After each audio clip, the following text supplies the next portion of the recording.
Alors d'abord, avant de commencer mon speech, je voudrais prendre quelques précautions parce que je sais que je suis toujours trahi par la manière dont je parle. Donc moi, je suis d'origine latine. Donc quand je parle avec beaucoup d'enthousiasme, beaucoup de force, etc. On a l'impression que je suis agressif. Mais en fait, pas du tout. Moi, j'aime les gens, mais non, parce que ça fait plusieurs fois qu'on fait la remarque, donc voilà, je me laisse emporter parfois par mon propos. Donc voilà. Ça, c'est la première chose. La deuxième chose, c'est que j'ai aucune prétention à faire science ici. Je vais simplement vous parler de mon expérience à moi. Et à partir de cette expérience, essayer d'élaborer un discours justement sur la créativité. Alors, je vais passer 1 minute et demie à vous parler de moi. Non pas que j'aime ça, même si c'est vrai, j'aime ça. Mais simplement parce que ça va me permettre d'introduire mon discours sur la multidisciplinarité. Enfin, sur la pluridisciplinarité et en fait, le décaler sur la multidisciplinarité. Moi, ça fait une 30aine d'années que je travaille dans le domaine des nouvelles technologies. Je suis mathématicien et informaticien théorique de formation et j'ai commencé ma carrière comme chercheur en intelligence artificielle. Donc pendant un certain temps, j'ai cherché. Il se trouve que j'ai trouvé aussi, puisque j'ai développé un produit d'intelligence artificielle qui est devenu un produit sur une étagère qui a été vendu par une entreprise qui m'employait, qui s'appelait Bull. Et comme ça se vendait, je me suis occupé du marketing des produits d'intelligence artificielle. Et puis comme ça se vendait, je me suis occupé de faire de l'international. J'ai été vivre 2 ans à Singapour. Et puis je suis revenu, et puis j'avais l'impression d'avoir tout fait en informatique, puisque j'avais fait un peu de la recherche, du commerce, du marketing, de la stratégie. Je suis passé dans une entreprise de services en informatique, et là je me suis intéressé à la problématique de la résolution de problèmes très complexes, donc programmation linéaire, programmation par contrainte. Et puis je me suis ennuyé. Donc je me suis dit, tiens, moi j'ai envie de raconter des histoires, parce que ma vraie vocation c'est de raconter des histoires. Et donc je me suis dit, multimédia, ça va être un moyen formidable de passer de la technologie à la narration, donc prenons le pont du multimédia. Donc j'ai pris le pont du multimédia. Mais comme il fallait vivre, j'étais aussi directeur des éditions électroniques de la Tribune, donc je me suis occupé de mettre en place toute l'édition électronique de la Tribune, et au tout début d'Internet. Et puis j'ai fait des scénarios de bande dessinée, des scénarios de jeux, des scénarios de jeux sur téléphone, et puis j'ai travaillé sur une encyclopédie. Enfin, je fais cet inventaire à l'après-vert simplement pour arriver sur la problématique de la multidisciplinarité. Je suis aussi tombé dans la marmite de la programmation quand j'étais petit, donc on n'en sort pas. La programmation, c'est une drogue dure. Programmer toute votre vie. Donc je continue de programmer, voilà.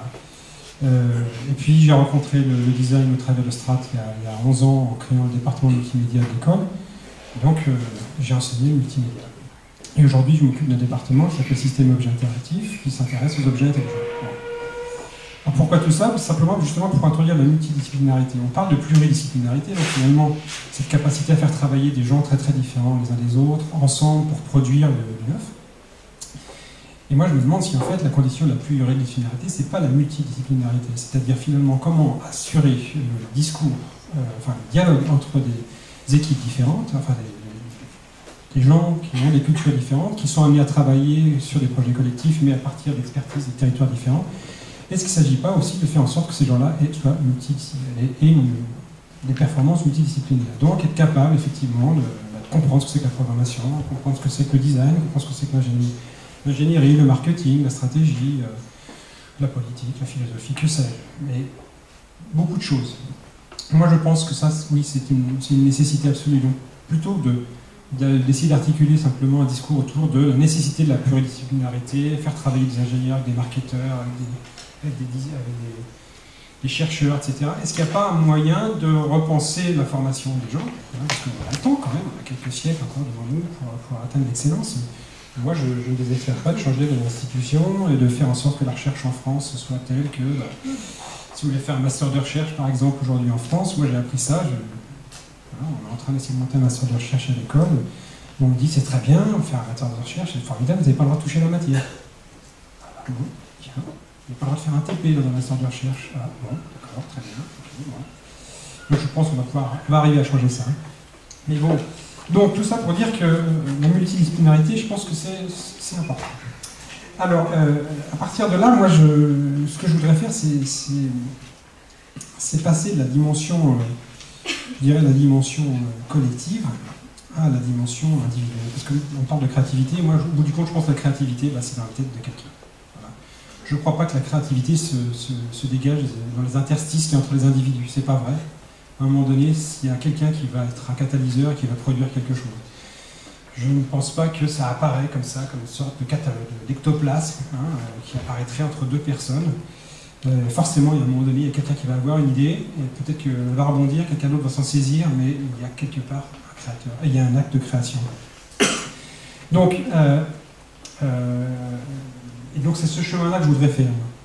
Alors je vais passer par la problématique de l'organisation, parce que on a parlé de pluridisciplinarité, je pense qu'il y a aussi la problématique de la légitimité, on l'a abordé plusieurs fois là, aujourd'hui. Moi je pense que ces légitimités, il faut les détruire. C'est-à-dire qu'il faut, je vais revenir souvent sur le thème de destruction, c'est un thème que j'aime bien, la destruction, détruire, je pense que c'est la première chose pour créer, il faut casser, il faut fracasser. Et donc,